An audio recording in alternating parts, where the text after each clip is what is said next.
Voyager constamment en famille tout en maintenant une existence stable, eh bien ça demande une organisation financière rigoureuse. Mais par où commencer? Quelles dépenses faut-il prévoir quand on adopte ce style de vie? Comment on élabore son budget en tant que famille nomade? Dans cette vidéo, je vais aborder les points principaux pour réussir à bien gérer son budget en tant que famille nomade. Et tu vas voir qu'ils sont très nombreux. Alors reste bien jusqu'à la fin de cette vidéo car je vais aussi te donner mes astuces, celles qui nous permettent de voyager au gré de nos envies depuis plus de 10 ans et de vivre dans des pays fabuleux pendant plusieurs mois, comme c'est le cas actuellement au Japon.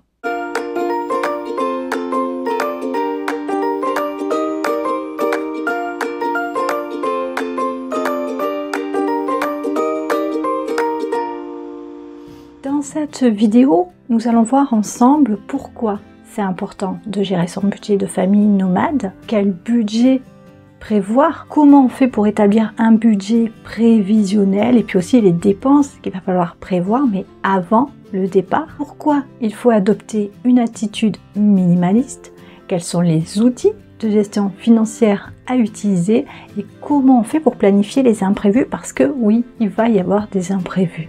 Sans oublier des exemples de sources de revenus complémentaires à privilégier. Pourquoi gérer son budget de famille nomade? Lorsque nous avons décidé de devenir nomades digitaux en famille en 2013, l'un des aspects les plus cruciaux était de pouvoir continuer à gérer notre entreprise tout en nous déplaçant. Nous devions faire attention à nos charges afin de conserver un bon équilibre financier tout en profitant sans trop nous priver. Alors bien que ce style de vie entraîne moins de dépenses fixes, il y a tout de même des frais qui sont incompressibles et qu'il va falloir prendre en compte chaque mois. Le choix des destinations se fait souvent en fonction des moyens, ce qui est logique. Bien sûr, il est tout à fait possible de vivre bien et même très bien en adoptant ce mode de vie. Cependant, il est primordial d'avoir une bonne gestion de ses comptes et après tout, c'est le cas que l'on soit sédentaire ou nomade. D'ici quelques minutes, tu vas comprendre comment tu peux gérer ton budget efficacement. Tu le sais, si tu n'as pas une bonne gestion financière, les difficultés et les tensions pourraient mettre à mal cette belle aventure familiale dont tu rêves tant.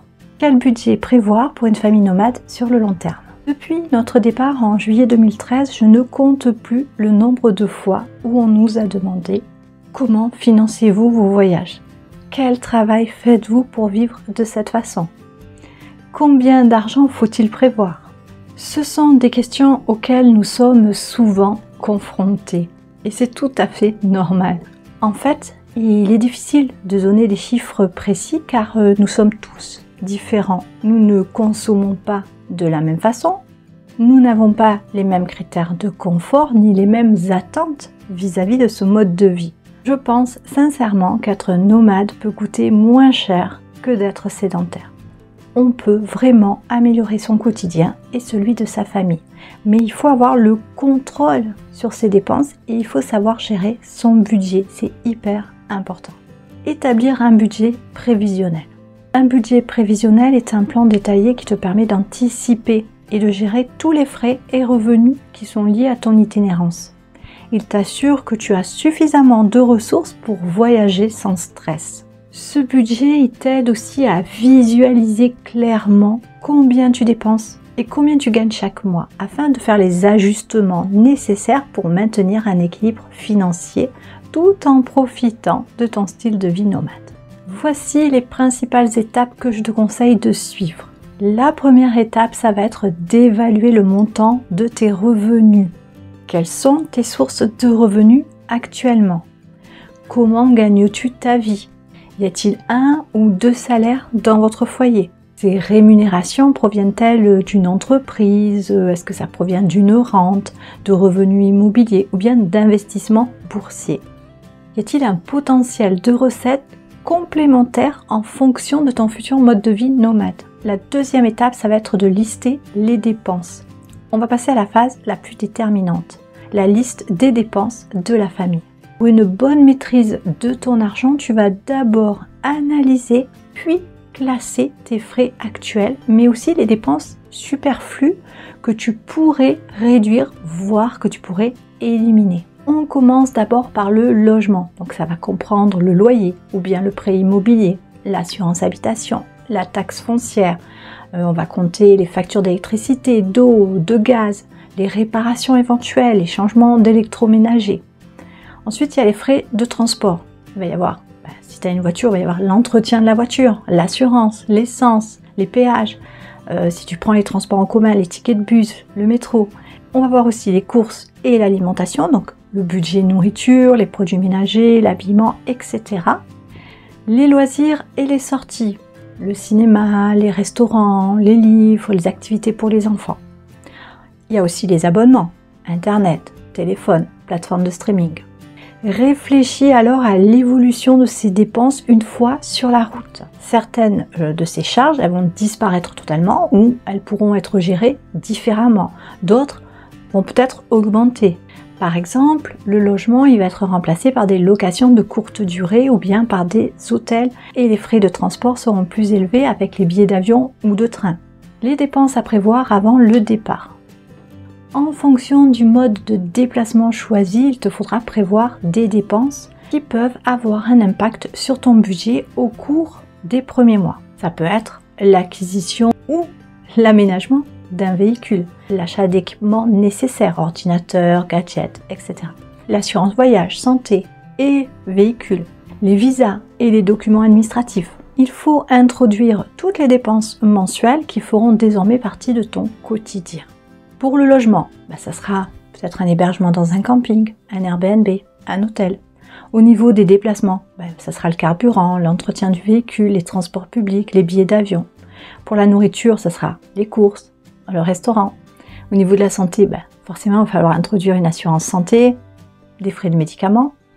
Pour l'enseignement, il y aura peut-être matériel éducatif et des frais de scolarité en ligne ou bien localement à prévoir. Pour la communication, il y aura peut-être à introduire les forfaits internet, la téléphonie mobile, achat de carte SIM du pays, loisirs et divers. Il va y avoir les activités locales, les sorties, les abonnements variés, l'habillement, etc. Il faut bien prendre en compte qu'en fonction du secteur géographique et de ton mode de consommation, certains postes de frais vont réduire ou totalement disparaître. Ou peut-être que tes dépenses seront à peu près égale à celle de ton pays de résidence, mais ta qualité de vie pourrait être bien meilleure. Pour réaliser ton budget prévisionnel, utilise un tableau que tu crées à l'aide d'outils comme Excel ou bien Google Sheets. Je te conseille de surveiller tes comptes chaque mois et de faire des bilans périodiques de ton budget. Tu pourras ajuster ton budget mensuel en fonction des dépenses réelles et des revenus. Pour avoir une bonne vue d'ensemble, il est important de faire des prévisions et de t'assurer de respecter les objectifs financiers. C'est de cette façon que tu pourras organiser tes futures destinations en toute sérénité. Je te conseille aussi de faire des recherches sur le coût de la vie dans les destinations que tu vas visiter. Utilise des sites comme Numbeo pour obtenir toutes les informations sur les pays. En privilégiant les pays où le quotidien est plus abordable que celui de ton pays d'origine, tu pourras économiser davantage et profiter plus. La flexibilité et l'adaptabilité sont deux compétences d'un digital nomade. Bien souvent, tu devras changer tes plans selon les besoins et selon les opportunités. Adopter une attitude minimaliste. Pendant les préparatifs de notre changement de vie, je me suis intéressée de plus près au minimalisme. J'ai lu plusieurs livres sur le sujet, puis j'ai consulté des blogs afin d'adopter un état d'esprit différent. Nous avons vendu ou bien donné tout ce qui n'était pas essentiel et surtout appris à vivre avec moins. Lorsque je dois faire un achat, je réfléchis à son bien fondé. Je me demande toujours, en ai-je vraiment besoin ou en ai-je seulement envie? Ce sont deux choses bien distinctes. Alors je ne dis pas que je ne cède jamais à une envie, mais je fais de mon mieux pour ne pas retomber dans la surconsommation. Modifier notre comportement nous apprend à être plus attentifs à la manière dont on utilise notre argent. Utiliser des outils de gestion financière. Pour gérer tes comptes et ajuster ton budget en temps réel, tu peux utiliser des applications comme par exemple Bankin et Wallet. Ces outils, ils vont t'aider déjà à suivre chaque dépense, à rester dans les limites du budget que tu t'es fixé, mais aussi à visualiser où va ton argent et ainsi faire des ajustements. Planifier pour les imprévus. Tu t'en rendras compte forcément, la vie nomade elle est pleine de surprises, bonnes, parfois mauvaises. Il y a un conseil que je donne régulièrement, prévois un fonds d'urgence. Tout simplement pour couvrir les imprévus et les coups durs qui peuvent survenir au fil de tes voyages. Et il y en a toujours. Il peut s'agir de frais médicaux qui ne sont pas couverts par ton assurance, comme l'achat de lunettes de vue si tu n'inclus pas cette option dans ta police, d'une baisse de revenus dans ton activité professionnelle due à la saisonnalité. Ça peut être aussi des réparations ou du remplacement d'équipements. Ça peut être des billets d'avion pour un retour au pays en urgence, etc. Pour avoir l'esprit tranquille, l'idéal c'est vraiment d'avoir 3 à 6 mois de revenus de côté. Alors je sais, quand on le dit comme ça peut sembler énorme, mais c'est tout à fait réalisable. Tu peux démarrer ta cagnotte avec l'argent récolté lors de la vente de meubles, d'électroménagers. C'est fou parfois tout ce que l'on peut accumuler dans ses placards, dans son garage et que l'on peut revendre.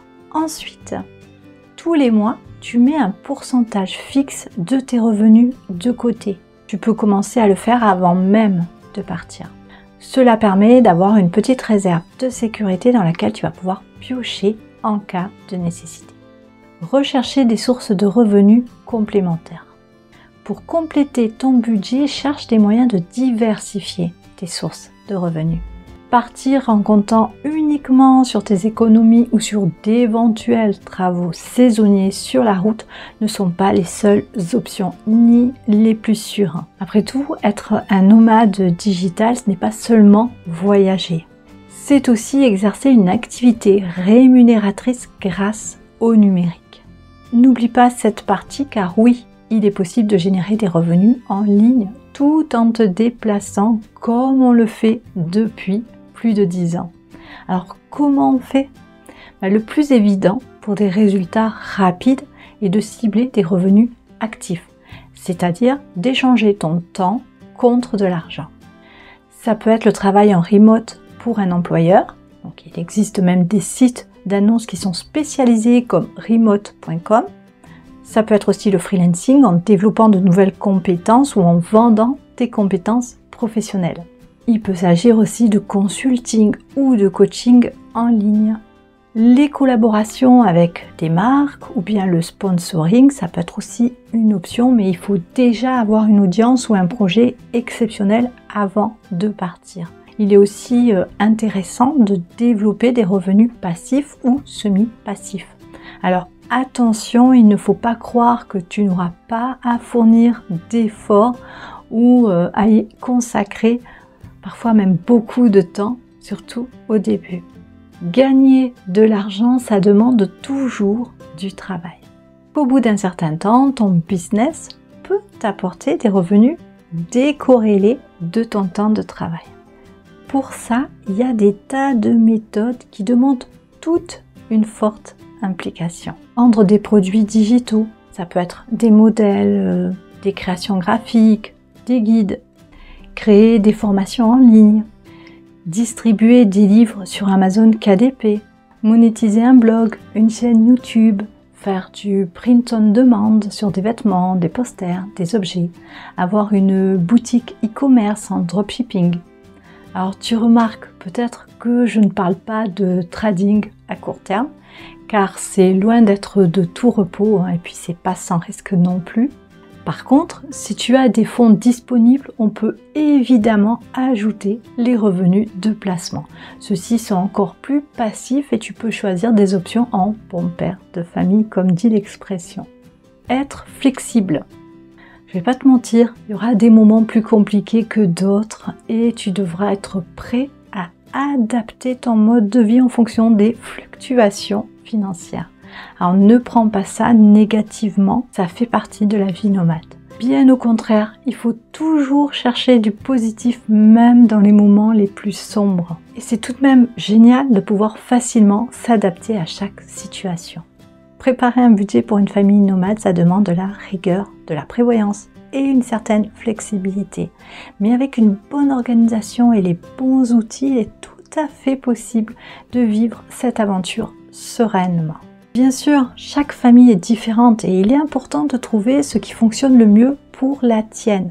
Donc prends le temps de bien planifier et reste vigilant sur tes finances. C'est vraiment la clé pour profiter pleinement de la vie nomade sans stress financier et le plus longtemps possible. J'espère que tu as apprécié cette vidéo, qu'elle te sera utile dans les préparatifs de ta future vie nomade. N'hésite pas à me laisser en commentaire des questions ou à me partager ton expérience, à me dire où tu en es actuellement. Ou bien tu peux me contacter par le formulaire de notre blog Famille Nomade Digital, le lien est juste sous cette vidéo. Je serai ravie de te répondre. Et si tu n'es pas encore abonné à cette chaîne, c'est le moment de le faire. Et n'oublie pas d'activer la petite cloche afin d'être averti lorsque nous publions une nouvelle vidéo. Je te laisse et puis je te retrouve très vite dans une nouvelle vidéo.